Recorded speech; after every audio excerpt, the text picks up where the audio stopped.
ECSI fans, you want to revolutionize your sports investing habits? Allow me to tell you about WagerWire. WagerWire is an app that helps you become a superior bettor by allowing you to sync all your sports books and track all your bets in one place. See your current action, your betting history, and stats. You could also sign up for sports books and collect bonus offers. Follow them at WagerWire on X, as it's the best account on the platform. Head to App Store or Play Store now and search WagerWire and download the app.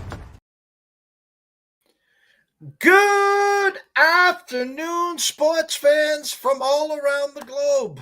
I am the host, Jeff Dawson, East Coast Sports Investors, and it's that time of week, Wednesday, 5 p.m., 2 p.m. Pacific, tea time wagers. This week, the Valero Texas Open with, of course, Brady Kannon at LasVegasGolfer, at Sports Grid, at PGA Golf Bet, you name it, he is there, writing articles, getting us ready for this week's tournament. And, of course, as me and Brady were talking backstage, next week, the Masters, Augusta, Magnolia Lane, and $2 egg salad sandwiches, you name it, they got it. The one thing they don't have is me there. Guys, one time. Just give me one time down there. Bucket list, top of the list. Someday I'll be there, I promise. But first and foremost, a shout out to our proud sponsor and partnership at WagerWire. Please run over to Google, wherever you download the apps. Download it, is free. And what we want you to do is take a look and scroll down to the bottom to all the sports books and casinos that are live in your state. Download them, take advantage of their match play, their props, their bonuses, et cetera, and allow East Coast Sports and WagerWire to take it from there. And if you're looking for a little flash cash, send an email to affiliate@wagerwire.com. Tell them JD from ECSI sent you.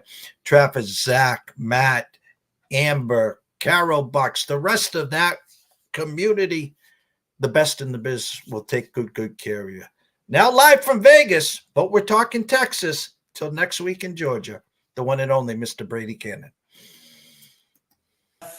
It is great to be back. And like you said, you and I were talking backstage about next week being the Masters. I just finished up an article, a weekly column I do for the PGA Tour. If you go to pgatour.com, you'll see the heading there, Golf Bet. That's where all the betting content is, and that's where my columns reside. Every week on Wednesday, I do what they call the prop farm. And we talk about a number of different proposition bets. I speak with bookmakers around the country and what kind of action they're seeing. They talk about, who's garnering the lion's share of the action in the outright market, the first round leaders, the head-to-head matchups, top 20s, all that good stuff. And it can be very, informative. You kind of have to read between the lines and see what you can figure out, but it can be very, very educational and helpful in your betting week in and week out. But I tell you, this week was a very fun article, kind of talking about the Valero and then all the implications for next week. Some guys in this field are already in. I think there's 28 players in the Valero field that are already qualified for Augusta.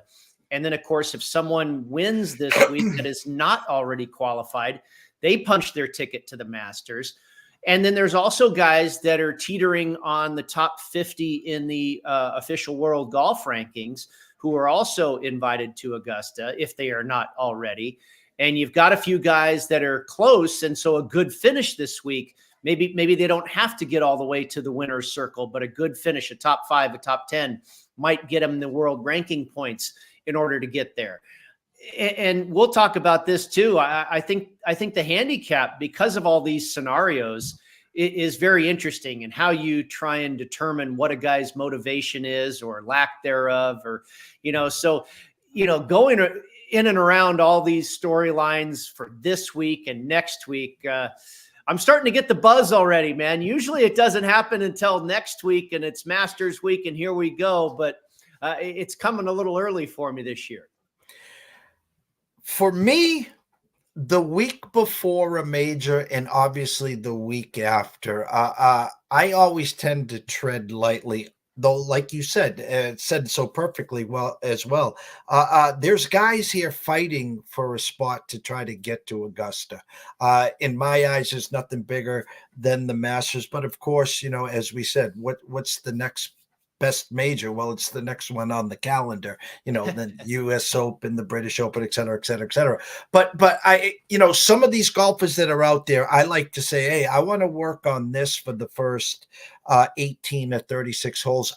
I'm okay with not making the cut because it just gives me a couple days in advance to get down to Augusta. When you're putting together all your work this week, in the back of your mind, do you think about something like that? Like where some of these guys might just be out there for a good 18, 36 holes and then take the trek to Augusta?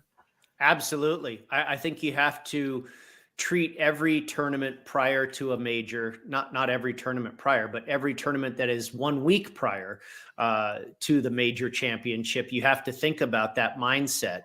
And, I think Rory McIlroy comes to mind. He's at the very top of the board this week, around 9-1. I actually went against Rory McIlroy in a matchup. We'll get there later in the show. But my feeling is, and again, trying to handicap, the psychological handicap is not quantifiable. You're really guessing on what these guys are feeling, what their motivation is, or like I say, their lack thereof. Is Rory really motivated to win the Valero Texas Open? I tend to doubt it. Now, if he's taking it easy and kind of has that mindset that I'm going to work on a couple things, and all of a sudden he's one shot out of the lead after Thursday, you might see him, pivot and try and win this darn thing. But I think there are certainly some guys in the field that are already locked into Augusta next week that are using this as a tune-up. And I would say Rory's probably one of them. I know he's garnering a lot of attention this week, and that surprises me. I mean, you'd think people would understand, is he really putting his full effort into winning this golf tournament when truly the big prize for especially Rory McIlroy, of all people, who's trying to complete the career Grand Slam, is next week. So yeah, and then there's guys, that, like I say, they're maybe right now they're ranked 55th in the world. That's huge motivation for them to try and get to 50 so they can get in next week. Now, do they succumb to that pressure, or do they flourish with motivation like that? Or, let's say you've got guys that are already in the Masters, that have performed well here in the past in the week prior. Do they have a history of performing very well the week prior to a major? So again, there's all these different storylines for possible, psychology and what is going through these guys' minds and how they approach this week because of what lies ahead. And that's a very difficult part of the handicap. And I think it can also be a dangerous part of the handicap if you invest too heavily in trying to guess what the mindset is of some of these players. Like I say, it's not quantifiable. You're just having to make your best guess. So yes, I did implement some of that into my handicap this week. But again, for the most part, I relied on the stats and the metrics and the situation and everything we go through, the correlated courses. I relied primarily on that as we do week in and week out. But there is a little bit of the intangibles, if you will, this week as well. And I have my trusty little note sheet here. And you brought up Rory, which it's just an autoplay. I guess I want to be the one to hold the ticket to say he finally got the slam.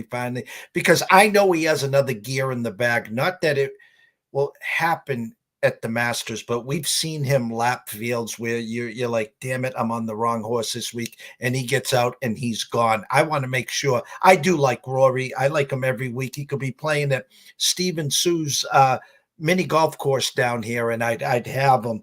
But I'm going back to 2021's champ, Jordan Spieth. And again, Jordan's another one of those golfers where even if he's not in form, once he gets to Augusta, he's got the shots around the green. He's got the magic beans. He could hit one far, far left and magically be tapping in for power or even birdie. Is someone like Jordan this week someone where you want to see him starting to put it together, a feel-good story, great week this week, which is going to even help him more next week at Augusta? Yeah, I have a ticket in pocket on Jordan Spieth to win the Masters. And, you mentioned Rory being an auto bet. That's kind of the same for me with Spieth. If I can ever get him close to 25-1, I think that's probably the benchmark number for a guy that is absolutely a Masters savant. I mean, he's got runner-up finishes here. He's got victories. He's got top tens. He's got just about everything, and all of it very successful. So I would like to see him have a very nice, efficient stay in San Antonio here and do well. I think Jordan's been playing pretty well. He's had some good finishes this year. He's had some not so good finishes. And like you say, when he rolls up Magnolia Lane, I think something changes in him just about every year, and he's always a contender. But I would like to see some signs that is very possible once again this year. I don't expect him to win this week. I didn't really do anything with Jordan Spieth. I would foresee him making the cut, maybe a top 20 finish. I think he's probably a little bit of a mixed bag here, Jeff. He's probably using this as a tune-up. He wants to work on some things, but he's also a native Texan, and I think these tournaments in his home state mean a lot to him and the fans that show up to see him perform. So I could see Jordan playing pretty well this week, and maybe he gets a top 30 or a top 20. I don't know if he'll have his foot all the way down on the gas pedal, and I believe he will be trying to work on some things, but that could result in a lot of success, and maybe he finds himself in contention. And then, of course, all these guys are obviously world-class athletes. When they're in competition and they're in the thick of it, it doesn't really matter. They have that hunger, and they're going to go and try and get the top prize. So, like I say, I think the handicap on Jordan is a little bit of a mixed bag. He's going to be trying to work on some things, but I wouldn't expect him to exactly do poorly and just kind of, I think we've seen this tournament and other pre-major tournaments in the past where, back in the day when Brooks Koepka was on tour, it was pretty obvious that he didn't care about, whatever tournament it was. He played a couple of rounds, he missed the cut, and he headed to wherever the major championship was the next week. There might be some guys in the field like that this week. I think Rory's, maybe, somewhat like that. I think Ricky Fowler is possibly like that. But I don't think Spieth is full-blown, just out here for a complete tune-up. I think Spieth has a little something in him that wouldn't mind, a really good finish, if not a win. Let's go back to Saturday, Sunday last week. I think the closing number was under 4-1. Of course, that's Scotty Scheffler, right there the whole time, lips out on 18 for a playoff. Take us back to the weekend, Saturday and Sunday. Thoughts going into the cut, where you stood, what your eyes were seeing, then obviously going to Sunday, where I think a lot of people thought Scotty would rise to the top and he would find a way to win this, and just comes up short. Yeah, it was kind of surprising. I was very surprised to see him miss that putt on the final hole. I thought we were headed for a playoff, and I felt bad for Steven Jaeger, because if he goes to a playoff with the best player in the world, he was probably going to lose, I felt. And, I was kind of glad. I hate to see a player lose a tournament. I'd rather see a player win a tournament. And it's arguable how you want to, categorize that one last week. But I'm happy for Jaeger, because, the guy's been improving a lot over the last few years, and he was able to finally get it done. He's had a couple of third place finishes earlier this year, played really well at Torrey Pines. The putting has improved for Steven Jaeger a great deal. That really used to be his Achilles heel. And I'm kicking myself because he checked a bunch of boxes for me last week. And, like we always say, you can't bet them all. And he was one guy that I left off my card, and it was unfortunate in the end that I did. I had a decent week. Had a couple of top 20 finishes on Billy Horschel and Alex Noren.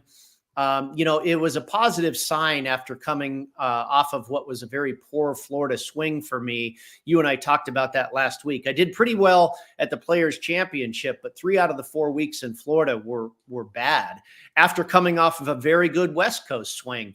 So I gave a lot back in Florida, but it was nice to see a little bit of a warming trend last week in Texas, and hopefully that continues, and then we peak next week at Augusta. So we had TPC San Antonio Oaks, big boy course, as you like to say. The defending champ, Corey Connors, go Canada. Good field, as you said. Scotty taking the week off. We got Rory. We got some big names there. Before I turn it over to you so you can stripe the fairways, initial shot of thoughts looking at this week's board before all your data and everything. Surprised at any numbers, or did anyone kind of stick out like a sore thumb? Well, I guess not really.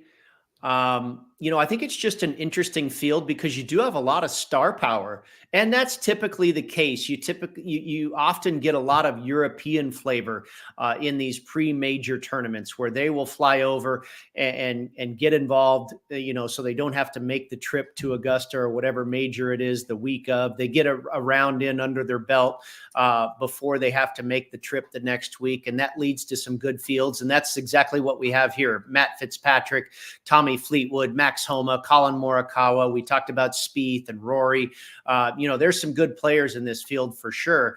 But nothing really jumped out at me. I think the biggest thing that was on my mind this week is what we've been talking about and how you try and crack the code of what the motivation is really for these guys. And are they going to put their best foot forward? Are they going to put a full effort forward? The guys that are, trying to get into the Masters are putting their best effort forward and going to give it 100%, but will they fold like a cheap suit under that pressure? So there's that's really was the overall storyline in my handicap for me this week is how am I going to, go about treating each and every one of these players? But ultimately I probably landed on guys that I normally would have anyway. And like I said, the psychology part of the handicap was just a small part this week. You can't rely too much on that because it's really more of a guessing game. You can point to indicators and whatnot, but the stats are cold hard facts. The intangibles aren't necessarily. So that was really the overriding theme for me this week. Well, I'm going to turn it over to you. I'm going to give you the full stage here. You can give the setup, the breakdown, a Greg Norman course. I think I read POA, if I'm not mistaken, but I'd leave all the facts for you. I just sit back and start writing from here. So the fairway is yours, my friend. All right. Very good.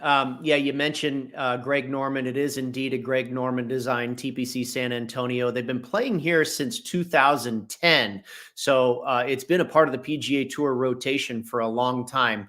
It's actually all Bermuda grass, which is very popular in the South, the Southeast and Southwest part of the country. Now, the Bermuda grass, and we have it here in Las Vegas as well. It goes dormant in the wintertime. So that's where you hear the term overseed. They'll overseed these golf courses with a type of turf that flourishes in the colder months. So this golf course has been overseeded with some POA and I believe some bent as well. But, you've got temperatures in the 80s, and that Bermuda is definitely waking up from its winter nap. So I really used Bermuda as far as like my putting statistics and everything. I think, you're trying to split hairs here when you're trying to see how a guy putts on POA and how he putts on bent, and it's a Bermuda base and all that. I think that's a little bit too much.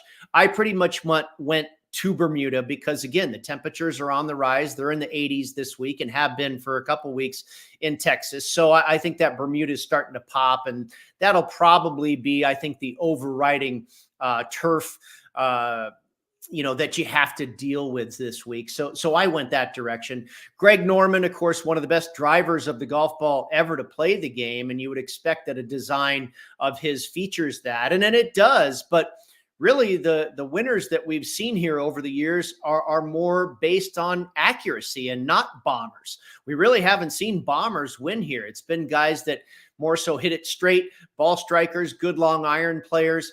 So I went more towards driving accuracy than I did towards driving distance or strokes gained off the tee. I looked at fairways gained, good drives gained. You've got a collection of 4 par 4s here. This is a par 72, by the way, 4 par 5s, I should say. This collection of par 5s at TPC San Antonio are some of the most difficult these guys play on tour all year. So I looked at strokes gained on the par 5s. I looked at bogey avoidance. As you say, it is a big boy golf course. It's a tough golf course. The winning score proposition this week is 16.5 under par. So that would not qualify necessarily as a birdie fest. Bogey avoidance, like I say, and scrambling. Greens in regulation has shown to be a stat that the winners have done very well at here in the past, leading the field and such in greens and regulation. And if you're going to miss greens, then you need to get up and down, which all of these guys are going to face throughout the week. So scrambling, another important stat for me this week. As far as the correlated courses, I found as far as similar layouts, similar skill sets needed. La Quinta in La Quinta, California, part of the rotation that they play on the American Express. TPC Summerlin, right down the street from me here in Las Vegas. Pebble Beach and Monterey Peninsula Country Club, a part of the Pebble Beach Pro-Am in Monterey. TPC Craig Ranch, host of the Byron Nelson since 2020. And St. George's Golf and Country Club, host of the Canadian Open the last time in 2022. And then finally in Fort Worth, Texas, Colonial Country Club, where they play the Charles Schwab. And the first player I landed on was the second shortest shot on the board, Ludvig Åberg, the Swede who has just been an incredibly young rising star on the PGA Tour for about a year or so now, maybe not even a full year. He is already locked into the Masters field. We saw him last fall as a part of the winning European Ryder Cup team. I like the fact that he has been a part of that massive stage. And I think what's on tap next week for him, making his debut at Augusta, will be tempered a little bit because he's been through the spotlight of a Ryder Cup just recently in the last few months. He has played this golf course many times. He was a student at Texas Tech, one of the very few 2-time Ben Hogan winners ever in the history of that award, which is awarded to the best college golfer of the year. He won that award twice at Texas Tech and was actually a special invite to the Valero Texas Open in 2022. He missed the cut that year. That was before he was a full-time professional on tour, but he knows this course very well, has played it many times, and he checks all the boxes. He's one of the best drivers of the golf ball on tour, hits it long and straight, hits a ton of greens in regulation. He avoids bogeys, and he takes advantage of the par 5s. And oh, by the way, he's a pretty darn good putter too. 25th in this field over the last 36 rounds on Bermuda grass. And a couple of good finishes at the correlated courses too. He was 13th at TPC Summerlin last fall.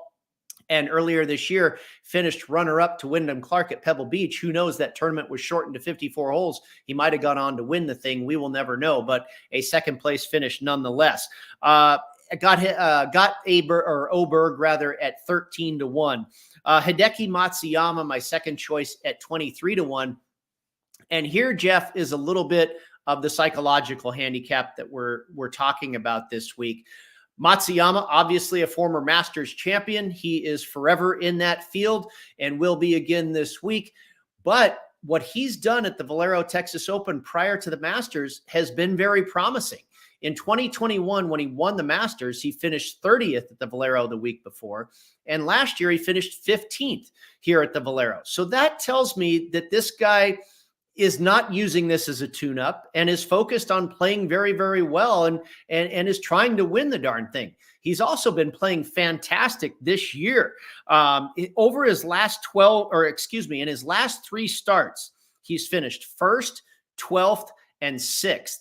And then over the last 12 rounds, he is number 1 in this field for strokes gained tee to green. you have the last 4 winners of the Valero Texas Open have all ranked top 5 that week in the field for strokes gained, tee to green. And like I say, over the last 12 rounds, Matsuyama comes in this week, number 1 in this field. He's got a top 10 at TPC Summerlin, a 3rd place finish at TPC Craig Ranch, and also a top 10 finish at Colonial. And then I went to Corey Connors at 30-1. It is not often that I land on the defending champion, but I just couldn't ignore the numbers and the situation for Connors. Not only is he the defending champ, he's a 2-time winner here at this tournament. He's a very accurate driver of the golf ball. He's a tremendous ball striker. Over the last 36 rounds, he is number 1 in this field for strokes gained, number 1 in this field for greens in regulation, and number 2 for strokes gained approach. So, that's a lot of boxes checked right there. He also has a 6th place finish at St. George's at the Canadian Open in 2022. And Corey Connors has also got multiple top 10 finishes at the Masters. So here's another guy like Matsuyama that I don't think is using the Texas Open as a tune-up. He's won the darn thing twice and gone on to finish very well at Augusta. So he's another guy that I feel has the mindset of going out there and trying to win this week rather than anything else. Alex Noren at 38-1. I was on him last week and he played very, very well. Once again, the guy's really hot right now. Cashed a top 20 finish for us. He is currently 66th in the world golf rankings. So he is going to need a big time performance here to get in that Masters field next week. In his last 3 starts, he has finished 11th, 9th, and 19th. He's doing everything well right now. We know he's got a fantastic short game, but the ball striking has been very good too. He is number 1 in this field over the last 36 rounds for bogey avoidance. He was 15th here last year in his first ever visit to the Valero Texas Open, 3rd at TPC Summerlin last fall, and he's got top 15 finishes at TPC Craig Ranch and the American Express. Alex Noren, a really hot player right now. He just needs to continue what he's doing, and he might find himself booking a trip to Georgia.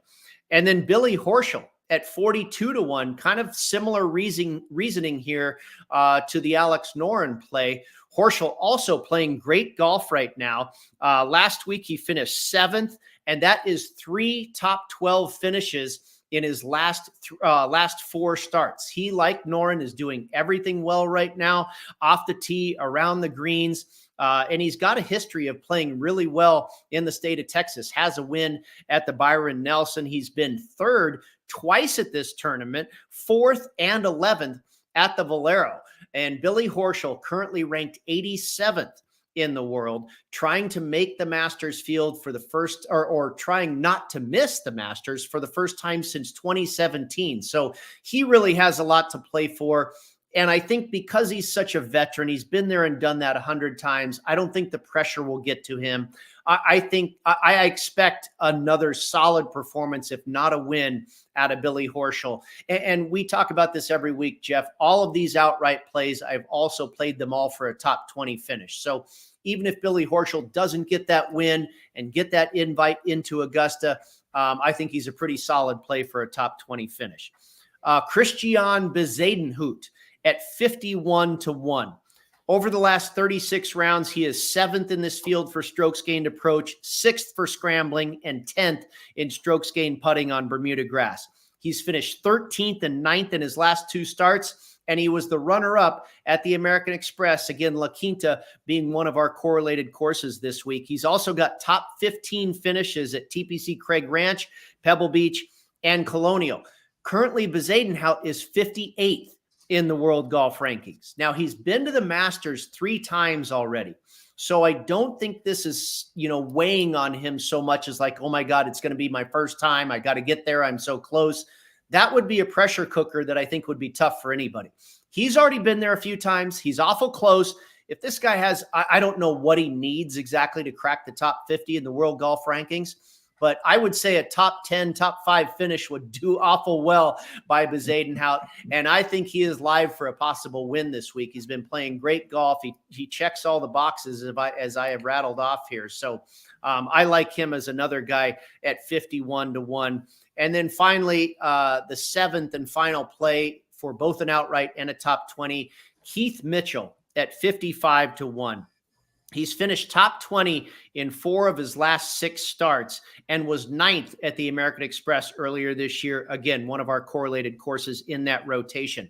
Last 36 rounds, he's 18th in the field for good drives gained, 4th for greens in regulation, and 16th on strokes gained on the par 5s. 7th in this field. I mentioned strokes gained tee to green being very important. The last 4 winners of the Valero Texas Open have finished the week ranked in the top 5 in the field for strokes gained tee to green.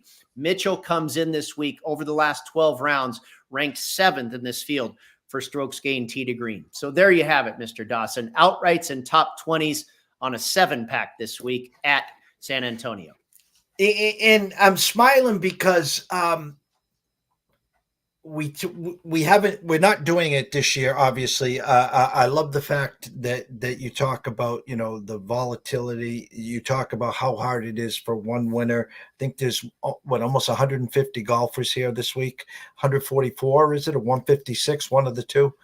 Yeah, I believe it's right around 150. Yes. Yeah. So 149 people are going to be runner-up, top 5, top 10, top 20. So how hard it is to get that needle in a haystack here. But again, small on the outright, and then again more on the top 20. But the reason I was smiling is, and I always screw up his last name. I call him Bezzo, Mr. B himself, and Keith Mitchell, big-time bombers, and that leads to me for the first round leaders. I know we're not talking first round leaders, but I'm asking you, those two big bombers, if they're hitting the fairways, don't you see a lot? I like to say a lot of flash and fades where you get one of these guys that are hot with the flat stick, never mind the driver. Next thing you know, they're -7, -8 first round. Yeah, I think Keith Mitchell would be a good candidate for that. He fits the bomber role much more so than Bezuidenhout does. And it's not just that Keith Mitchell, I guess you could qualify him as a bomber. I mean, he's not a Rory, he's not a Rahm, he's not a Bryson, he's not like one of those guys, but he's one of the best drivers of the golf ball in the world. He always ranks very high for total driving. So he hits it long and straight. And I mentioned the correlated courses. I forgot to get to this on him. He's finished 17th and 26th here before at the Valero, 7th at St. George's in the Canadian Open in 2022, a 4th and a 12th at Pebble Beach, a 22nd and a 9th at the American Express. And if you remember, it was, I believe, I think it was at the Valspar 2 weeks ago. Mitchell got off to a blazing start. I don't want to say he was first round leader, but I think he was just a stroke off or so. I think he went out to like a 6 or 7 under par start. He fell back over the next few days, but he came out guns a-blazing. So, that shows me that he has the ability to get off to a hot start like that. He obviously makes sense for me otherwise. When I was doing a lot of first round leader stuff, which was last year, I was writing a column for the PGA Tour on my picks for first round leader. It's not a market I dive into a whole lot, but it wasn't all that often that I landed on a guy for first round leader who I didn't also like for an outright win. I mean, if you're going to get out to a fast start, then maybe you're going to win the whole darn thing, right? So it kind of makes sense here too. I like Mitchell to go on to possibly win this whole thing. A guy, by the way, who is not in the field at Augusta. So he's going to be motivated for a good finish this week. And he's shown the ability in the past to get out to a hot start. So of those two guys, and again, I didn't make any plays for first round leader, but if you made me choose between maybe all of my outrights, I wouldn't be surprised if Oberg got out to a hot start. These guys that have their foot on the gas trying to get to Augusta, Noren, Horschel, Bezuidenhout, Mitchell, I wouldn't be surprised if any of them got off to a hot start.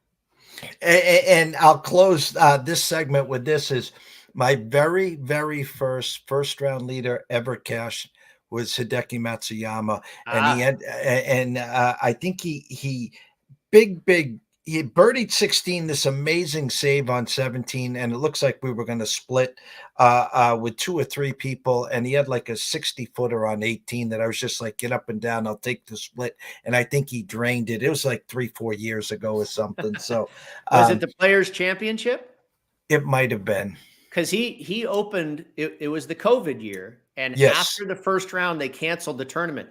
I was on Hideki for an outright win that year. He went out day one, and I'm pretty sure he was the first round leader. He shot 63. And I was really excited. I had a ticket on him. I don't know, it was 35, 40 to 1 or whatever. And then, the world went in the trash can, and golf was on the shelf and everything else because of that COVID deal we had to deal with. But I imagine that was probably you may have been the only guy to cash a ticket that week because they canceled everything else. Well, I'll never forget that one. And again, this week's perfect because one of the shining moments that, of course, other than that chip that Tiger made out of the bunker with the fist pump that finally rolled in, I think it was the caddy when Matsuyama won with the bow down to the so course. Cool. That was one of the best gestures I've ever seen. That was super cool. It does. It almost like literally brings tears to my eye. Yeah, and I hear you. So I can't wait for that next week. Head-to-heads this week, sir. Yes, I've got a 4-pack. And I kind of bounced around. I played a couple of these at Circa. I played one at BetMGM, and one I found that I think is pretty universally available. So, shop around if you're trying to find these. But I took Alex Noren at -115 over Brian Harman. Harman is in the field at the Masters, obviously a British Open winner last summer. First of all, I don't think this course is perfect for him. And I don't know how focused he is this week. And again, we're trying to play, backroom psychologist here, but I know Noren has a lot on the line, a lot more than Harman does. And again, I don't think the course is a great fit for Harman either. So Noren as a short favorite over Brian Harman, Christian Bezuidenhout at even money over Brian Harman, going over Brian Harman twice here. And then Andrew Putnam at -118 over Ricky Fowler. I'm not so sure how invested Ricky Fowler is. He's going to be in the field next week at Augusta. So, I've seen him play these tournaments the week before a major before, and it seems like every time I've seen him miss the cut. Not saying he's going to this week. He hasn't been in tremendous form. Putnam's been okay, but off to a decent start. And, I think it kind of tells you something that he's a favorite over Ricky. So Putnam at -118 over Fowler.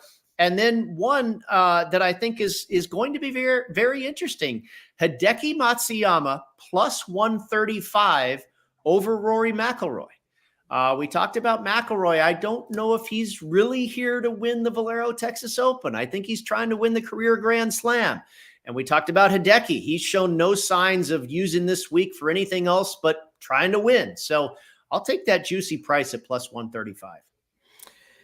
Next week needs no introduction. We'll be here for the Masters special edition, the first major of 2024. Super stoked, super excited. Of course, we have a tournament here this week with the Valero Texas Open.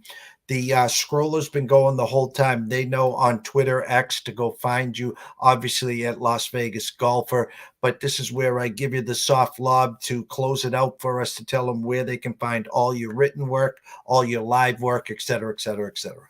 Yeah, absolutely. As far as the on-air broadcasting, of course, your show here, East Coast Sports Investors, and then also Sports Grid. I'm on Sports Grid just about 5 days a week, talking golf there and NFL football during the football season. My writing you can find at golf.com, and as I talked about earlier, PGAtour.com. And I keep everyone updated with everything that I'm doing on Twitter at Las Vegas Golfer. Next week for the Masters, I'm sure I'm going to be all over the place. I'm doing a show for BetUS and on a number of radio stations around the country. So if you follow me on Twitter, you can probably have a pretty good clue as to, where you can find my work. Well, we can't wait. I can't wait. I'm going to get these in as we speak, as we wrap up here. I might do a little sprinkle on some first round leaders. I'll text you with those. I don't want to jinx us. So always remember the outrights again. We put more on the top 20s there. 4 head-to-heads this week, and super stoked, super excited. Cash some tickets this week, and maybe we'll use a little impression. We'll parlay some of our winnings into the Masters next week. How's that sound? Let's peak at the right time, my friend. The last outright I hit at Augusta was Dustin Johnson when they shifted the tournament to November. So maybe I'm due to hit one again. And this is a perfect lead in with the Valero. I get 2 futures left that we got early in November with UConn and Purdue, both around 6, 7, 8 to 1. So we could take the Monday night net cutting, hopefully UConn Huskies, if not UConn, obviously Purdue, into the Masters. So big weekend ahead. Jeff, one more thing before I let you get out of here. I do have 4 tickets in pocket to win the Masters outright, and I'll probably add, I'm guessing, another 3 or 4 more. I don't think I'll add more than 4 more. But currently I have Jordan Spieth. I think I mentioned that earlier. I have Will Zalatoris at 28 to 1. I've seen a little higher. I've seen a much lower. I have Justin Thomas at 34 to 1. And for the most part, I've seen lower than that. I got it very early in the year. He was coming off of a poor year last year, and I thought he would bounce back this year. And so far he has. Hasn't been real good the last couple of weeks, but he's been pretty darn good this season. And I think he'll be ready next week. I got him at 34 to 1. Willie Z, Justin Thomas, Jordan Spieth, and then Jason Day at 50 to 1. Those are the 4 I currently have in pocket for next week. And we're going to close right here. I saw this before we went live. I don't know if you caught this. And speaking of Justin Thomas, him and Bones have parted ways. Did you see that? Whoa, no, I did not. That's very, wow. Interesting. I don't know if I like that. Whether it's a good move or a bad move, I don't think you like to have distraction going into any major championship, let alone the first one of the year. So that's interesting. I'm going to have to read more about that. No, I did not see that news yet. I was waiting for an April Fool's or something, and it was right. PGA Tour at PGA Tour on X. Justin Thomas announced that he and caddy Jim Bones McKay have parted ways. So it'll be something for you to read before you go on to the Sports Grid. I was surprised as well. I was hoping to see an April Fool's there. Kind of surprised. Well, I tell you one thing, and like I said, it's probably not a good thing to ever have distraction and whatnot, but oftentimes, I can think of 3 or 4 times off the top of my head. Cameron Young, I think, was one of the latest to switch caddies. It seems like that first event with a new caddy is oftentimes a spark for the player. It's kind of like the new coach theory in handicapping. A coach gets fired and the new guy steps in, and all of a sudden that first week the team plays great, or that first game with the new coach. Similar here, I think. We've seen that when guys switch caddies in the past, that first tournament, or maybe even the first couple tournaments with the new guy, there's a spark. And then, eventually I think it evens out or levels off. But that's a possibility as well, I believe. Well, we'll be watching for sure. So for myself, Jeff Dawson at EC Sports Invest, the one and only Brady Kannon at Las Vegas Golfer, and of course on Sports Grid. Catch him tonight. And as he said, 3, 4, 5 nights a week throughout the week. So everyone, cash some tickets, have some fun this weekend, and we will see you next week for the Masters.